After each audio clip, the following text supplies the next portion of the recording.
Hello and welcome to Your Business, Your Wealth. My name is Paul Adams.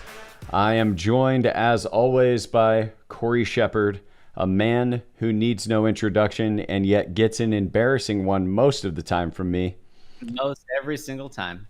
And I'm just taking it away from him this time. I'm not going to do it. That's just, he didn't do anything wrong, but in case he does something wrong, I'll be like, remember when I didn't introduce you on the podcast? That's your punishment. So I do the opposite. Some people want to bank good things. I just punish Corey at random and then bring it up later and be like, well, I already handled that one with you. So it's amazing. Your kids are very well adjusted. All things considered, I thought you were going to say all thanks to Kristen. No, you know what I did is the kids weren't behaving that well. But I noticed that their behavior was always really great after a punishment. So I recently started just waking them all up first thing in the morning, giving them all a good solid spank, sending them back to bed. And figured if we get it in at the beginning of the day, it's really going to help with the behavior the rest of the day. So wish me luck on our new experiment. Anyway, everybody, we have a really fun, a little focus on the media, and a case study. So we are going to go deep today on one topic, one story, one set of advice given by one financial planner to one couple somewhere in the country. And if anyone on our listenership, anyone out there in the Sound Financial Group family, if you know these people or you know somebody who knows them, send them a copy of this episode because they need to hear what we're saying different than the planning that they were given by the Wall Street Journal and some financial planner. Corey, I don't know if you want to give any disclosure, warning, spoiler alerts before we jump into this because as Corey knows, I'm a little lit up on this one before we got into the call today. We spoiler alert. Yeah. All is going to be very respectful, very grounded, very even keeled. If you were expecting some kind of wild and crazy episode, it's just not going to happen. He's going to hold it together. For me, because I asked him to. Very well. And you know what? I just am going to say, despite all the advice, I'm willing to bet this couple is going ahead with their project anyway. I'm just going to say that out in front. No matter what comes out in the article, I hope we find out that they're like, yeah, thanks for telling us, but we're going to do it. All the more reason for everybody to share this episode open and wide. Hopefully this couple listens to it, and I would love it if they reached out to us and let us know that they went ahead with their plans. Anyway, speaking of their plans. If you're listening and not reading, it's Jennifer and Kevin Boskin. Just says it right in the article in the Wall Street Journal, so I don't see why we shouldn't say their name. That's right. The Boskins in the Maryland area because they just bought some property in Maryland. All right, Paul, you want to give us some context? You bet. Can this couple afford to build 2 vacation homes? A financial advisor weighs in. Now, first off, and this is something that I want to do on the show for some fun. We haven't done it yet, but there used to be these episodes people would call into these financial shows of can I afford it? And one of my favorites was a guy who called in and I want to get this $80,000 robot. I just inherited $85,000. I haven't paid the taxes on the inheritance yet, but can I buy the robot? And I was like, so when I first saw can we afford it, I was like, oh my gosh, people making some crazy decision. But this couple actually has a pretty good thing that they're considering. And by the way, can I afford it is almost always the wrong question for our clients.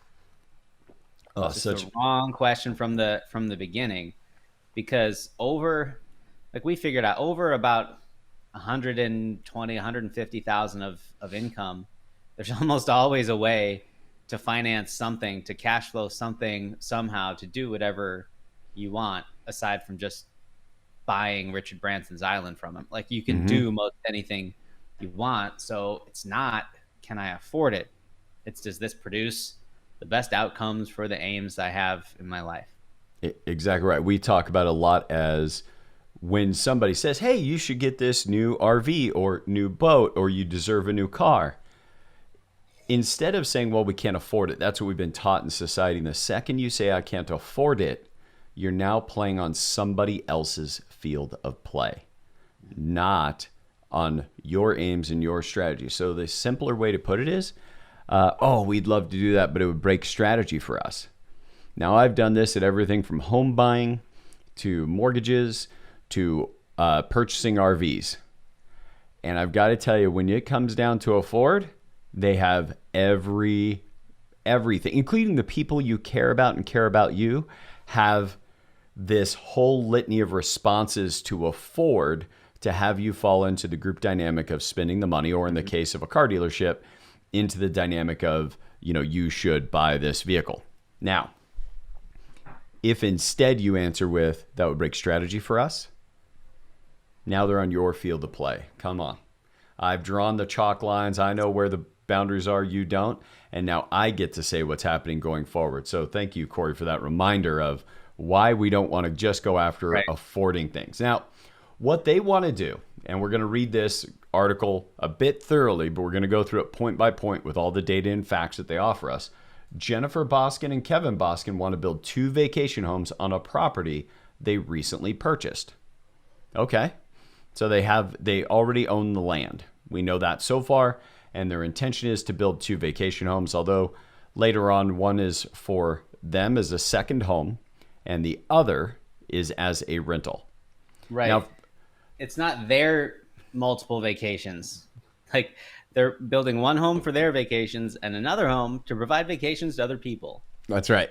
Yep. And now this idea, for those of you who have watched our episodes on the wealth coordination account, what is to buy an asset, how assets are not the same thing the bank tells you it is, like your primary home is not an asset for the sake of building capital at work, for the long-term financial well-being in your life as you get into old age.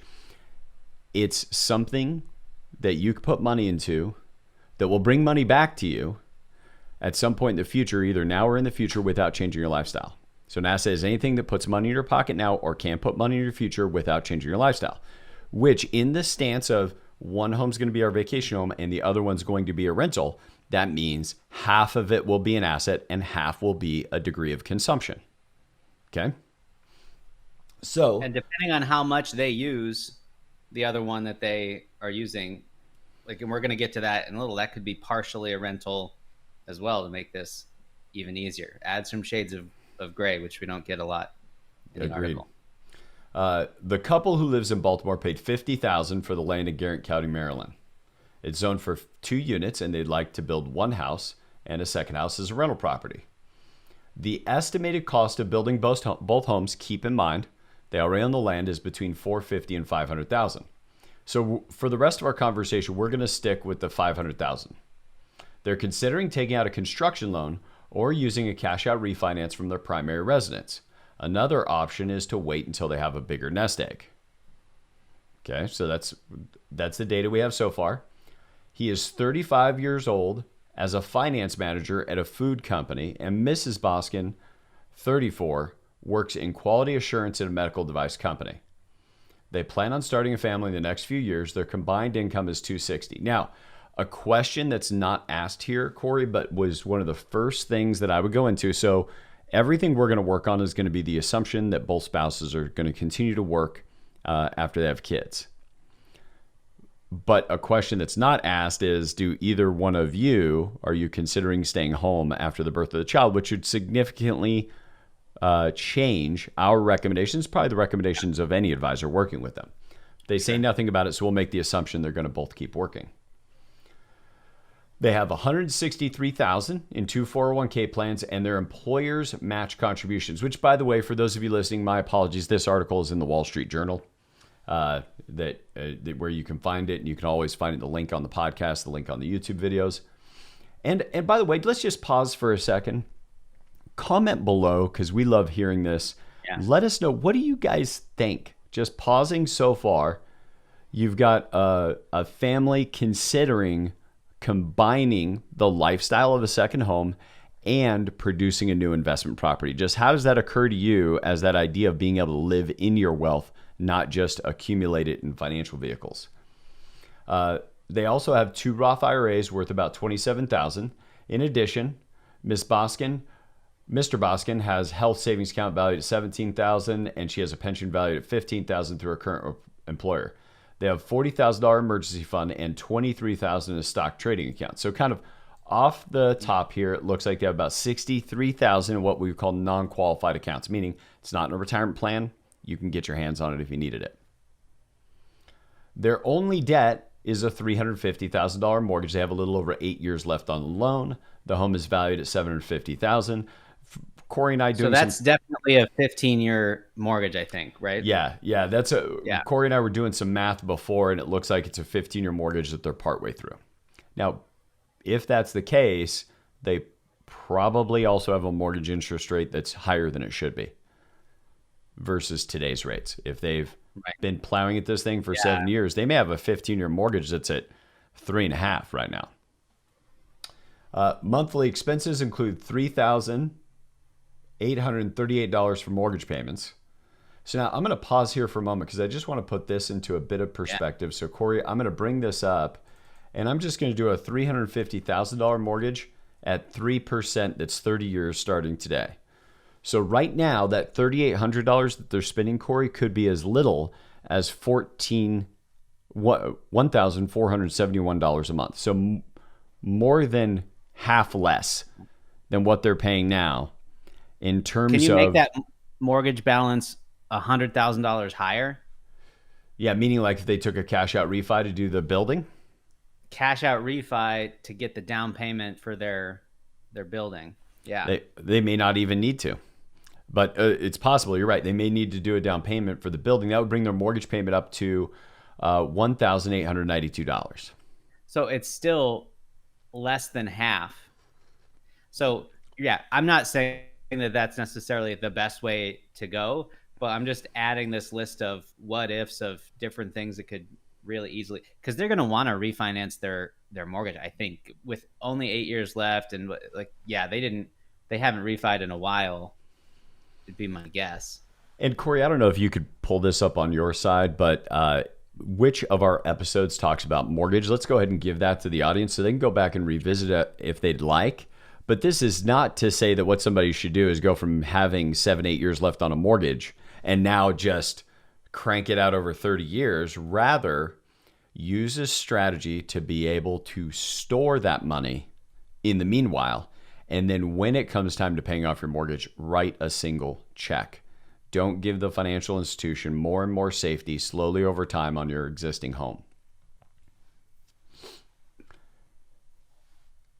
And while you're pulling that up, Corey, just shout it out when you get it. So They've got a little bit of utilities, groceries, all of that, but they save about $4,000 a month. So on top of whatever else they're doing, they've got $4,000 a month of free cash flow, which kind of makes sense. Go ahead. 184, episode 184 is the trick question of 30-year versus 15-year mortgages. Yep. And so what was that episode number again? 184.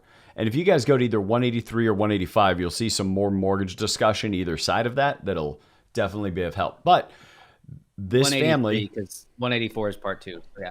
Okay. Awesome. So, and they have minimal life insurance through their employers. We're not going to dig much into that right now, except to say they probably need to go buy some individual life insurance that they own and control, not just through their employers, because everybody's health changes. So we haven't talked about that in a long time, but your group insurance is only as good as you're with that employer. And as soon as you have to move employers, improve health again, potentially you could lose all the coverage that your family's dependent on. And for this family, especially if they're going to go into a building project and have additional mortgage, etc., they really ought to make sure that they get both of those incomes thoroughly covered, especially because they're planning on having kids. And if they're going to have kids soon, there's going to be more of a dependency need in the household to replace one or both incomes if something happens to them. And this CFP does recommend getting some more insurance to his credit. Yeah. To his credit, yep. Joe Luskin, a certified financial planner at Luskin Financial Planning in San Diego. So I'll give this guy a big shout out because here he is putting himself on the line saying, yeah, Wall Street Journal, write an article about the advice that I would give, because he subjects himself to people like me. So good for you, Joe. And per Corey's request, I will be as respectful as Corey deems necessary. Paul didn't say people like us. Yeah. Yeah. People like us. People like these people.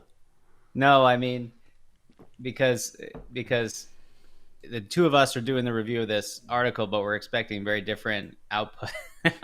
From the two. So, and by the way, you guys, anyone who's talked to me one-on-one, or especially in our episodes over the last month, I don't put a lot of credence in these journalists. Like, I don't even trust that they would get quotes right. I've been misquoted in the media. I actually know people who literally will not respond to the media in a conversation unless it's recorded or it's an email that they're answering questions in, because of how often they get misquoted. But in fact, for the sake of this conversation, I'm just going to assume that Joe told the Wall Street Journal a lot more that didn't get recorded and misquoted him. So who I'm going to be saying anything about will be the avatar of Joe Luskin that the Wall Street Journal has. John Luskin. Sorry. His avatar is Joe Luskin. Joe. And then there's a bunch of turkeys sharing their opinion on the internet, mispronouncing his name. So good for you, John. Okay, I want them to understand the real estate play is high risk. This is his quote, especially because the numbers, cost of building, are so large relative to their other assets. So let's pause there for a moment. So it's large compared to their other assets. Well, it's not a large amount of equity that needs to be deposed. If we had to put $100,000 in it, that's less than their 401k. Now, granted, there is real estate debt, but look at the freestanding cash flow this household has in all these additional savings, not counting, the fact that they'll have pay increases or could reduce 401ks, all of those things. Which just, they have $4,000 a month of cash flow they're saving for the future. We assume that's on top of their 401k with the way that it's written, may or may not be. So they can handle all the new expenses, even if no income comes from the property. Now, I wouldn't love them doing that for the long term, but the point is, if they're renting it out and they can handle some down months, they can handle some empty months, they can absorb it pretty well. So I don't think it's necessarily high risk. And just for fun, the next line in the article has, it's an inference that John said it, but it says that because of their existing sizable mortgage. Now, that's why it's not quoted. That's why I hope it's just a misquote. So their current mortgage payments, if they were in a 30-year refi and they took $100,000 out of the mortgage, okay, it'd be $1,800 a month.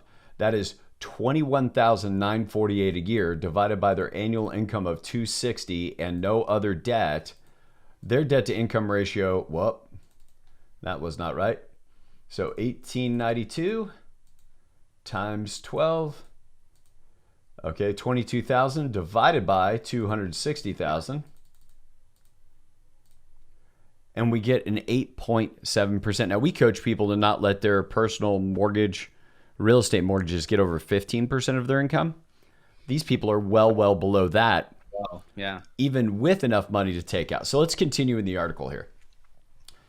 But there are ways the Boskins can put themselves on better financial footing now so they can build their own property down the road, he says. Now, my opinion, I think by the time we get to this article, there is no path by which they are being set up to acquire this home. You'll see. First, Mr. Luskin suggests buying a term life insurance policy where the payout is enough to either spouse to pay the primary mortgage should one of them die. Okay, first half of this sentence, Corey, really good advice. Second half of that sentence, awful advice.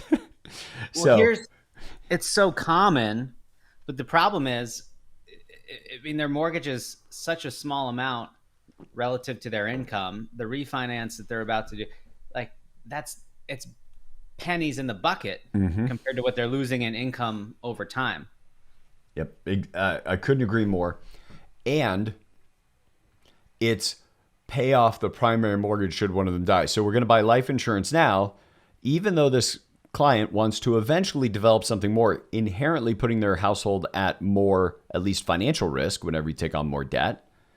But we're only going to buy enough to cover the mortgage now, like they're literally not being coached to live into the future that they want to have. And the future that they want to have, children, additional property development, equals you need to have an appropriate amount of life insurance for the rest of your life, not to cover the current mortgage. because they could have at that age 35, 36, a couple million for a few hundred a year, probably. Like, totally. So easy. Yeah. Totally. And then they go on to, you should probably have disability insurance. Now, typically disability insurance covers 60% of your income. Well, if either of them die with just the mortgage paid off, it covers, about 8% of their income. But the disability insurance would pay 60%. So we get them an appropriate amount of disability insurance. So I love that. Hold on, everyone slow down. I'd never really thought about that as a comparison that way, but these two back-to-back pieces of advice, Paul, that is gold. He's saying, if you're alive, if you're dead, we should cover 8% of your income. If you're still alive, and probably still being expensive if you're not being able to work, like, you should cover 60% of your income. Why are those two things so dramatically different? That's amazing. Well, and now consider this. The guy, let's say, in this case, Mr. Boskin. Mr. Boskin hit by a truck. He's now in a vegetative state. And the doctor says, do you have a living will that gives his intentions? And behind her back, Mrs. Boskin is having to tear that document up. She can't afford to unplug him because the disability insurance payments are so much more than the life insurance death benefit. She's got this is why everybody out there, you should make sure your disability insurance and life insurance are coordinated, because if they're not, you might have to be plugged in a little bit longer to keep the juice flowing because you don't have enough life insurance. That will be my dark joke of the day for everyone. It's probably not going to get a lot worse. That was perfect hitting that line of just offensive enough. I want to acknowledge you for the balance was impeccable. It's like a finely salted dish. Oh. That's right. This is like the treats that Corey gives me as compliments when I dance close to the line and don't cross it. But we got a lot of episode left. Okay, putting more money in investment accounts would offset the risk of building on the property. So let's pause there. Putting more money in investment accounts would offset the risk of building on the property. Now, number one, having money in investment accounts does not directly offset any risk, but it can protect you from the inherent risks of developing a new property. Okay, like it is not going to mitigate that a real estate building project could go real sideways. Everything from permits and zoning not being there to a general contractor absolutely fouling everything up. But that's why there's good returns to be made in it, is there's a lot of human capital you need to deploy to do this well, do it profitably. Now, also, so this writer picked a certain scope for their article, and we don't know how many more answers Boskin gave than what they wrote here. Because, for instance, what is the investment account? What risk is it set to? Is it mostly stocks? If it's all stocks, then you're not taking any risk off the table. There's lots, that could fluctuate just as much as anything in real estate. Mm-hmm. Hopefully. So we'll say Luskin said, put more money in an investment account in if you're going to use it the next few years for some real estate development, then a lot of bonds, some really safe things just to grow a little bit more than inflation, maybe that would make a little bit more sense. But that line just right there, you're right, Paul. More investment account money doesn't offset any of that risk. Yeah, it doesn't offset it, but it will help you cope with the risk that's inherent in it. So that could just be a little bit of me getting after somebody's jargon. Sure. But I think it's key. And here's where it goes into now for those of you who know Corey and I personally, especially those of you who before working with us or before listening to the show, you were working with a big box financial retailer somewhere out there. Look at the next couple of sentences here. I'm going to read it verbatim, and here's what I want you to listen for.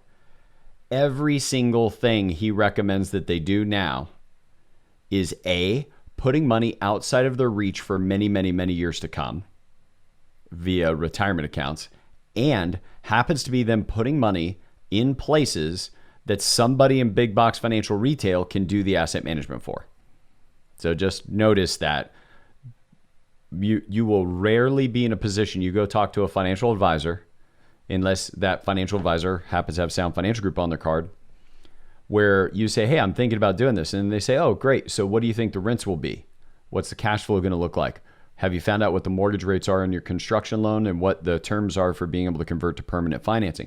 Are they going to finance it as a secondary residence for you? Are they going to force you to finance it as a commercial property? That could change the math.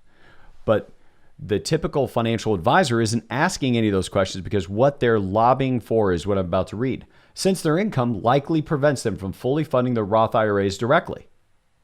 They go on to say they could each make a backdoor contribution where they take $6,000 of after-tax money from an IRA and transfer it to a Roth.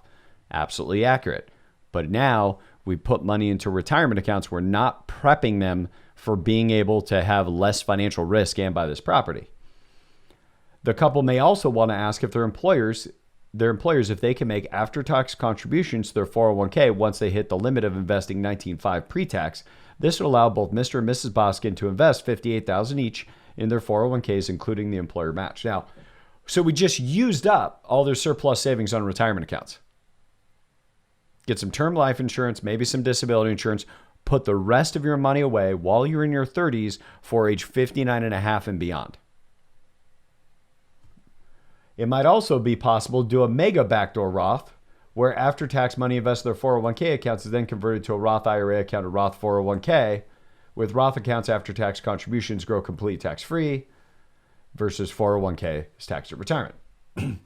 Now, they can, for the Roth money, not so much the mega backdoor, but their individual Roth, they could get those contributions back out short-term for their project. Mm-hmm. So there's a little bit of, but not if it's going into a Roth 401k, as long as they're working for their employer. Well, and the other problem with the Roth is you go through so much trouble to get it in there. There's such a small window we can put money into this tax-exempt environment every year. One of the most costly items you might have on your balance sheet is tapping the Roth to do the investment account because we can't get the money back in because of the limited window to put it in every year. And you are taking away the money that could have compounded a tax-free environment. And it's totally unnecessary to have $4,000 a month that they can save. We just freed up another $2,000 a month for them. Remember, they're paying $3,800 a month.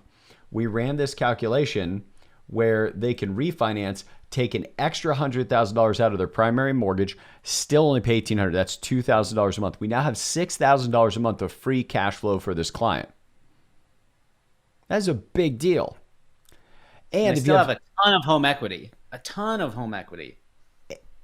And now, here are the questions. Let's finish what this is saying, and then we'll circle back. The Boskin's Emergency Fund. Oh, so they go on to say you should fully fund your HSA, which we would agree with. Mm-hmm. And I wouldn't agree with it if part of their aims are to build this project that they're after. You see, there's mathematical claims like, is funding an HSA good? Yes. Funding backdoor Roth? Yes. But if your aims don't line up with the outcomes of those vehicles, which is clearly the case for this couple, then that's not good advice, even if it's good mathematically. Here's something I would say to them, and I have said to clients, say, oh, can I retire as soon as possible? That might be someone's goal. And by retire, I mean financial independence, a work optional lifestyle. Clients have come to me with things they want to do, and I'm like, well, let's look at the numbers, and here's a possibility. You might do this thing, and it means that you have to work and earn income for an extra 5 years longer than you were on track to previously. But if you tell me I'll be that much happier for all those years in between and those 5 extra years for having done this, then it's well worth adding to your life. Like, at some point you ask, what are my saving my future for if I can't enjoy myself now? And so I think that's a really important consideration for the Boskins. Well, and for the Boskins, they don't have a bunch of car debt. They don't have it. They've made some, looks like they've made some very good choices up to this point. So like, for instance, they could pull off this project, and even if it's an epic fail, the total debt service on it will be less than 2 Teslas. And they will learn something out of it. They have the potential for returns out of it, all of that. And yet the answer is this: the Boskin's Emergency Fund, this is the next to last paragraph, should be equal to 6 months to a year of expenses. Again, I agree with. But the thing that we don't do, I don't think any advisor should do, is say, oh, here we are. You don't have an emergency fund yet. Let's stop everything else and just build the emergency fund. It's attractive. It's like so focused and it's simple to understand and hold on to. But the trouble is, it's like, no, I need to build my future. This is a little bit like saying, stop everything in my life and just pay attention to the relationship with my marriage. Well, if I stop earning an income, that's going to impact the relationship with my marriage. Like, these are just all things we have to work on simultaneously. But for some reason in the personal finance world, like certainly in business, you wouldn't say improve this metric and ignore all the others. But for some reason, when they sell to individuals, financial institutions want to boil it down to a single thing. Makes it easier to sell something. You tell them this is the single thing. So it says the Boskin's emergency fund should equal 6 months to a year of expenses, which I agree with, and it's okay to progress that over time. And when they eventually build, they will need more savings to cover basic maintenance and other unexpected costs, including construction costs, which often go over budget. Yes. Yes. And that is why there is risk and reward in an opportunity that like the one these people are going after. Now, let's take a little bit of assumption here, okay? Because it's all we got. We don't have thorough enough stuff in this article. But let's just go back and think about this couple. So if they refinance their home, we just freed up $2,000. If they $2,000 a month, $2,000 a month. If they have to finance $400,000 of the new home, and I'm even gonna, I'd like to be a little bit of a devil's advocate, and let's say that they have to pay a higher interest rate because it's considered a rental property. So we're going to give that 3.5% interest. Now they have $1,790 a month. Now they have, this is at the end, second property's been built. Remember, we pulled $100,000 out of their primary mortgage and still cut their mortgage payment in half. We now have a new property that's worth $500,000 that we have a payment of half. So we have $1,800 plus $1,800 is $3,600. That's still $200 less a month than they currently make in payments. And that's before they get any rental income from the second property. Yep. And now the construction financing may be a year or more of no payments, because one of the things you're doing is getting releases every time the general contractor needs to pay for another stage of the development. So they may not even have to make payments over the next year or so while the homes are being built. And now, just for fun, let's say that all the one house that's rented covers is half of the expenses of that new property, which I think, assuming they never rent the other half out. And I think it'd be fair to say, because you shouldn't and wouldn't build this if you didn't have some profitability, that one property covers 60%. And if they rented the other property, it would cover 60%. So first off, and what I want to do in talking to our financial advisor, whose name I don't remember, I know it's not Joe, John Luskin, which, by the way, I looked him up. He's actually a fee-only planner. I mean, he only works for billable hours. Which I think just it speaks to a nearly Helsinki syndrome of people in our industry. Is like, what we do is we just make recommendations that people just put money into this. But in this example, for this client, they now have a new asset worth $500,000. That if they rent out both properties, they build both, rent them both out, and they have a small profit above and beyond their existing expenses. So let's zoom out. 1 year later, both properties are built and rented, just to make my math and timeline easy. They're making, let's say, approximately $300 a month on these two homes being built. We saved $2,000 a month on the primary residence. They're making $300 a month on the two homes that are being rented, that they eventually will adopt one of them as their second home. See, this is the way people can move forward with their plans and do so more cautiously. So they keep both homes rented for the time being. they're still saving $4,000 a month on their balance sheet, plus the $2,000 a month we saved them with the refi. So they're still building up their emergency fund over time.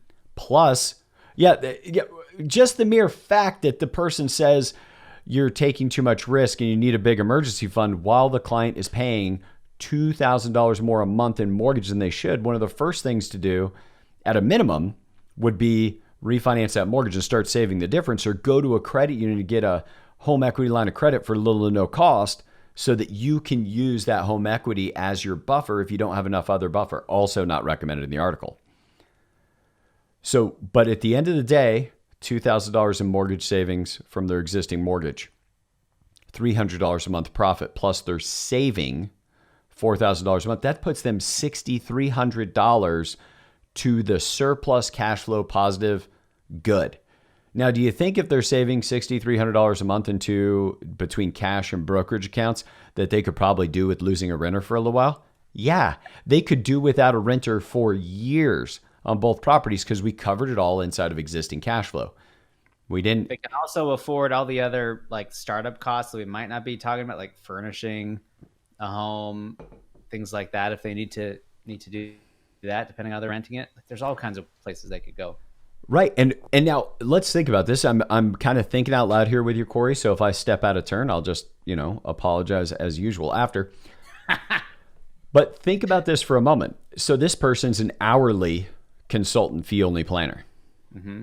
Now the conversation this couple needs to have is probably several hours long to be able to properly dope out this thing. Right. But now if that, so when we work by the hour, we charge $500 an hour. We tend not to do it. And it's for this reason, is if you were engaged by the hour, this is why we have our retainer with clients. If you are engaging this person by the hour and they say, well, here's the things you should do. To fully explore this, what you'd have to do is get building costs on the new property, estimate what it's going to take from the architect through to permits, all of that, have all of that information out there. You'd have to go do a rent study in that community to see what kind of rents can actually be obtained on properties like this, and then do a timeline of what does it look like 5 years from now if you don't do anything and you do just the Roth and 401k stuff the planners recommended, but you don't move forward with the house. What if you move forward with the house and keep both properties rented for 2 years until you have more financial footing and you're saving that $6,300 a month? And what does it look like if you do decide to live in one of them right now? And you kind of list all of those out, see which has the best financial income in 5 years. But now, what does the advisor have to say? They've got to make the difficult choice of like, wow, I could really tick off this client, tell them I need to do like 10 hours of work to assess this for them. It really makes it hard to build a collaborative relationship. Yeah. So the advice has to tend to lean towards really like draw the boxes, really clean, really fast. It's like, here's what you do. Yeah, exactly right. Looking at somebody like that and say portfolio review, which is John's specialty. Like that's his offer on his website is a portfolio second opinion. So which really finite, really clean. Like here I can dig in, show you, like works well for that specific offer. But for these big picture creative planning pieces, it makes it very difficult. Yep. And so this would be the moral of the story. One, if anybody out there knows the Boskins, please forward them this episode on LinkedIn, send it to them on Facebook. If you need to, carrier pigeon. You put a little MP3 chip on their ankle, send it over. But the thing is that people like this are out there every day. And sometimes you don't know what's totally possible in your situation until you do two things. One, you got to find that collaborative coach that's going to work with you and help you with the math, like our advisors, who we often refer to as household financial officers for the households that we serve. We're not hoity-toity. We're not that. It's just on the ground practical thinking, and we are your hired help to make sure that you can make the best decisions possible to close you in on your future financial aims. So one, they need somebody like that. But two is you need to demand that your advisors give you a look at what the future of this plan is versus this plan is. Don't just offer, it's high risk. Don't just offer, well, that's more mortgage. Don't offer, it should just be less expensive or you'll be better positioned later. Those are all pithy arguments. It's a little bit like when I read the news and there's like just been some wildly fraudulent news stories from major outlets lately that just turned out to be made out of whole cloth, okay? And I'm going to brag on myself without talking about what story it was. But I read that story and immediately went, that is total BS. And you know why I was able to do that? There was zero numbers. They started with the conclusion, and then everything else in the body of it was just quoting somebody's opinion, but there was none of the grounding for this very strong headline assertion that they made.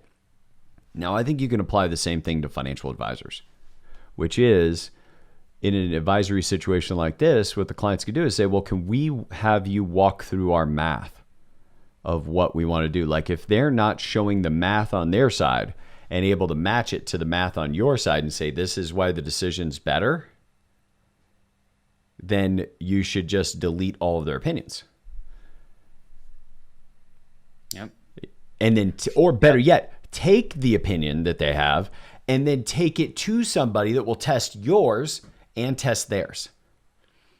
But to just take somebody else's opinion, it's that appeal to authority fallacy that this person has the initials or they've been doing this a long time or they have a podcast or they have we don't want our clients to trust our opinion.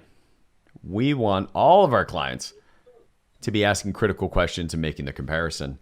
And I think that's probably the best advice that could be given to the Boskins, is to make the case to that advisor why you will be better in 5 years doing it your way, and let them try to make the best case back using facts, using indisputable math, and using independent scholarship about why they think yours is not the optimal way to go. Because we're never going to get to perfect. All we want to do is get closer to optimal. So with that, Corey, I have no idea how long we've been ranting. I am hungry. Maybe it's after lunch now. I have no idea. We're just going to call my stomach, by the way, Budapest going forward. Because it's the capital of Hungary. Yep. I should have had my laugh track ready for that one.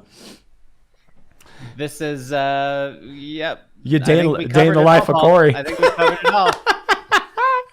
All right. Well, everybody out there listening, we appreciate you sharing the support. Comment below. We want to know what you think. Be sure to like, subscribe, put a review on our podcast. If you'll do that, then on either iTunes, Spotify, Stitcher, any of them, take a screenshot of it, email it to info@sfgwa.com, and we will turn around and send you a copy of our latest book, Your Business, Your Wealth. All we ask is for an honest review. Be sure to like, be sure to comment. These are the things you can do most to help us get the word out, because as you know, every time we show up here, each time Corey and I are having a conversation before we record, we are centered on helping you be able to design and build a good life.